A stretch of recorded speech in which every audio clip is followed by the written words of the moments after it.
इस तालाब में 8000 सालों से स्वयं कैद हैं भगवान शिव।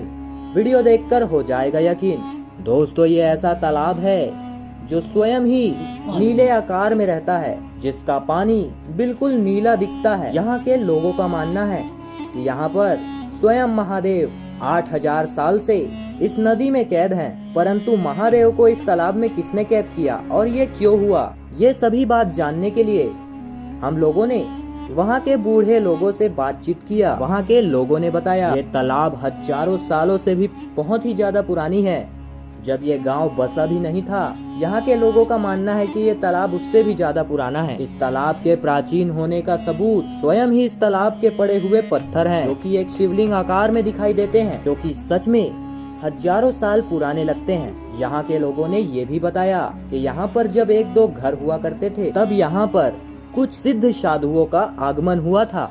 उन्होंने यहाँ पर आकर तालाब के पास बैठकर तपस्या की। तपस्या के दौरान उन्हें इस तालाब में महादेव के कैद होने का रहस्य पता चला, क्योंकि वह साधु स्वयं ही महादेव के परम भक्त थे। इसी कारण इस तालाब में महादेव के होने का उन्हें अनुभव हो गया था। इसके बाद साधु संतों से रहा नहीं गया। उन सभी साधुओं ने इस रहस्य के बारे में पूरी सच्चाई गांव वालों तक रख दी, लेकिन उनकी इस बातों पर कोई भी मनुष्य गांव का यकीन नहीं कर रहा था। ऐसे में सभी ऋषि मुनियों ने तालाब के पास बैठकर पूरे 1 सालों तक यज्ञ किया और इस विषय में जानने की कोशिश की कि आखिर इस तालाब में महादेव क्यों हैं। तब सभी ऋषियों को पता चला कि इस तालाब में स्वयं महादेव 8000 सालों से कैद हैं, जो कि स्वयंभू महाकाल ने स्वयं एक इच्छाधारी नागिन को ये वचन दिया था, जो कि वह पूरा नहीं कर पाए और इसी कारणवश वह इस नदी में कैद हो गए। दरअसल इस गाँव में एक नागिन अपने नाग के साथ हजारों सालों से रह रही थी। वह महादेव की परम भक्त थी और इतना ही नहीं, महादेव स्वयं उसे प्रकट होकर साक्षात दर्शन दिए। एक दिन की बात है, वह अपने नाग को छोड़कर एक दिन अकेले ही भ्रमण करने के लिए निकल गई और उसका नाग उसी तालाब के पास में आराम कर रहा था। ऐसे में नदी के पास गुजर रहे एक व्यक्ति का पैर नाग के पूंछ पर पड़ गया, जिससे नाग वहीं पर तड़पने लगा।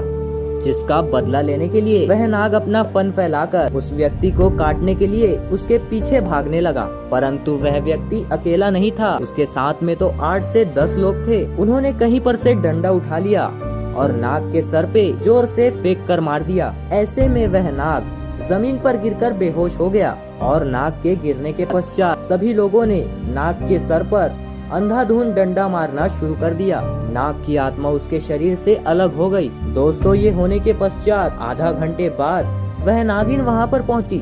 नागिन ने देखा कि उसका नाग वहाँ पर नहीं है। वह अपने नाग को ढूंढते ढूंढते उस स्थान पर पहुँच जाती है जिस स्थान पर उसके नाग की मृत्यु हुई थी, लेकिन उसके नाग का सिर कहाँ पर पड़ा था, नागिन वह नहीं जान रही थी। इसी कारणवश वह गुनाहगारों का चेहरा नागिन अपने आँख पर नहीं देख पाई और इसी कारणवश वह बदला नहीं ले पाई और फिर नागिन ने महादेव से बगावत कर दिया और कई महीने अपने नाग को प्राप्त करने के लिए महादेव का ध्यान करने लगी। कुछ दिनों बाद उस तालाब पर महादेव प्रकट हो गए और उस नागिन से कहने लगे, मांग, क्या मांगना चाहती है। तो नागिन ने रोते रोते अपने नाग को वापस लौटाने की बात कही। ऐसे में नागिन पर दुखों का पहाड़ टूटा और उसे महादेव की बातों पर यकीन ही नहीं हुआ। फिर नागिन ने कहा, मैं आपकी परम भक्त हूँ। यदि आपने मेरे नाग को सही सलामत वापस नहीं भेजा तो आपको हमेशा हमेशा के लिए इस तालाब में कैद होना पड़ेगा। उसकी यह बात को महादेव ने मान लिया। फिर महादेव ने कहा कि 7 दिनों बाद तुम्हारा नाग सही सलामत तुम्हारे पास आ जाएगा। 7 दिन से 1 महीने बीत गए, नागिन को उसका नाग वापस नहीं मिला। नागिन के कहने के पश्चात महादेव स्वयं आकर उस नदी में कैद हो गए, जिसका रहस्य सिर्फ साधु और संतों के द्वारा ही पता चला। दोस्तों, कहते हैं कि जो भी व्यक्ति इस तालाब के पानी पर नहाता है तो उसके सभी रोग दूर हो जाते हैं। साथ ही इस तालाब के पानी पीने से भी बड़ी से बड़ी बीमारी भी दूर हो जाती है। दोस्तों, वीडियो अच्छी लगी हो तो वीडियो को लाइक, शेयर एंड सब्सक्राइब अवश्य करें। हम मिलेंगे एक और नई खास वीडियो के साथ। अब तक के लिए जय भोलेनाथ।